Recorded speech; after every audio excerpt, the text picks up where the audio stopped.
the night chronic tinnitus almost broke my mind, that was also the night everything changed. So I've explained in the past how tinnitus drove me to a mental hospital. I was not admitted to the hospital, but I was talking to some people there. And I explained to them, I'm not crazy, I just can't sleep. Anyway, after that, I was still dealing with tinnitus. I was at least getting sleep from sleeping pills. Do I recommend sleeping pills? Hey, if you need to sleep, you do what you got to do to sleep. Try to get off them. I understand. I'm not going to sit here and preach to you about that. It's brutal when you can't get sleep. With that being said, there was a night specifically that stands out in my memory and will always stand out in my memory as just, it changed my perception on it, a lot of things.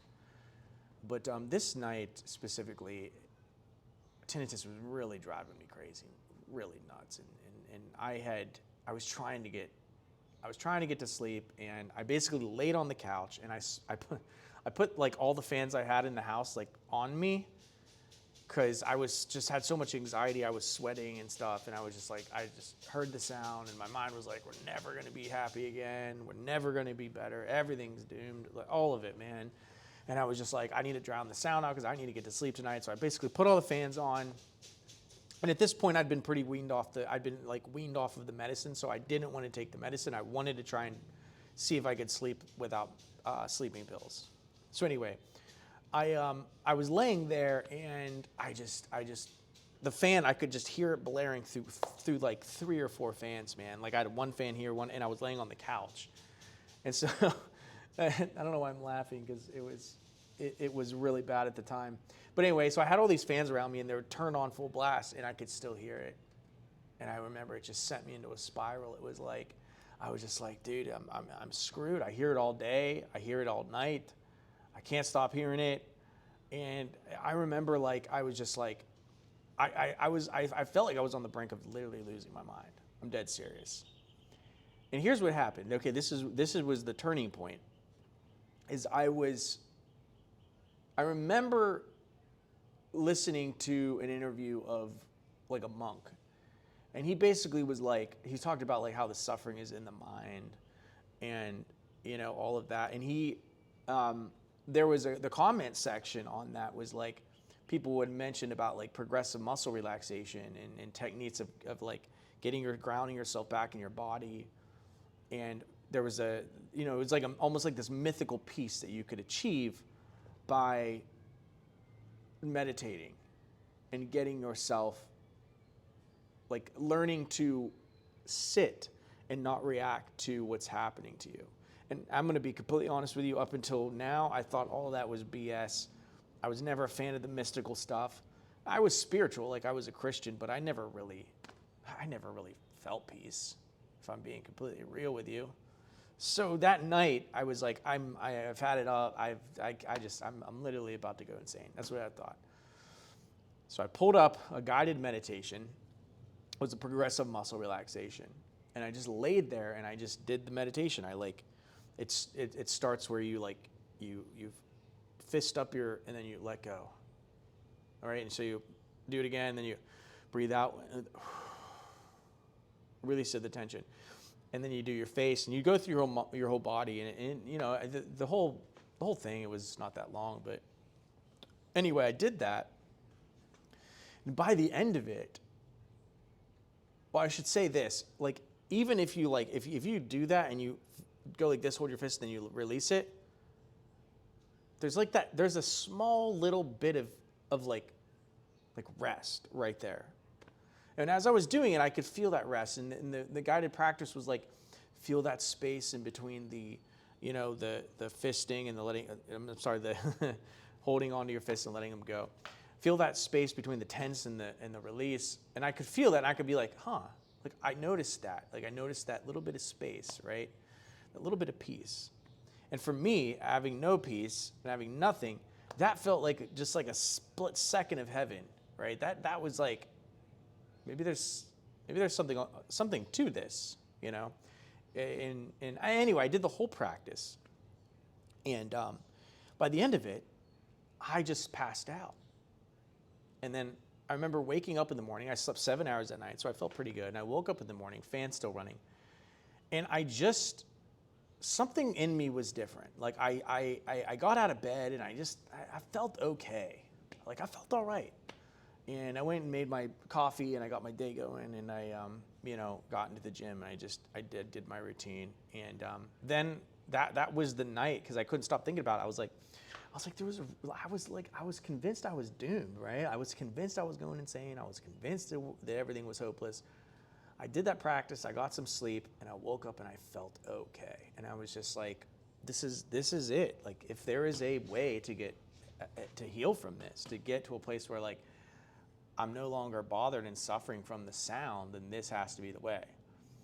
And I really dove deep into meditation and mindfulness and progressive muscle relaxation and body scans and all of the whole thing, journaling, reframing my thoughts. Because here's the thing about why you should reframe your thoughts. If the thought that I was going to go insane and I'm doomed, if that were true, don't you think that would have happened? And there have been so many times throughout my tinnitus journey that my brain was like, you're doomed, you can't live like this. But then I continue living. So that can't be true. If it's saying you can't live like this, but I've continued living for 5 years since then don't you think that thought was a lie? All the other thoughts may have been lies too. Do you see what I'm saying? Why this stuff is so powerful? Because like, why should you reframe your thought? Because it's probably not true. It's probably not true. And if you're believing untrue thoughts, that is going to leave you suffering in a loop that you don't need to be suffering in. So really, everything that my entire practice that I did was grounding myself back in reality, into realistic thoughts, into getting outside of my head, into understanding that this is a temporary situation. I'm not going to be stuck like this forever. My brain can heal. My nervous system can heal. I'm just fried out right now. I need space. I need rest. I need peace. It's going to be okay. Anyway, that is the night chronic tinnitus almost drove me insane, and that is the night I had my breakthrough. At my worst point, I had a breakthrough. What I've done so far is that I've walked this entire practice out, literally pen and paper, right? Doing all of this stuff, meditation. And I have gotten to a point to where I basically completely habituated. I am completely habituated. I say basically because I had a recent setback with, and I've talked about this in another video, but I've had a recent setback where I wasn't using hearing protection, a loud horn blared me, driving motorbikes around here in the country that I'm in. And I was wearing earbuds for really like all day, for like coding for like 10 hours with earbuds in and cranking my music a little bit like an idiot. But yeah, I can rehabituate, no problem. Because I have this application I built that literally shows me, everything's mapped out. It says meditate now, it says meditate, thought journal, reframe your thoughts. And it's so easy to use. Before, I had to like set reminders in my phone and get out pen and paper, and how do you reframe a thought? You have to like literally write it out. And so I literally went through and wrote out all my thoughts. I had like paperwork I'd bring around, and I'm reading thought journal. People are like, what's wrong with you? And I'm like, dude, I don't even want to explain it. I have this thing called bothersome tinnitus, and I'm trying to reprogram my thoughts. And people thought I was nuts. They're like, dude, you're, there's something wrong with you. But anyway, I put this into like a phone application.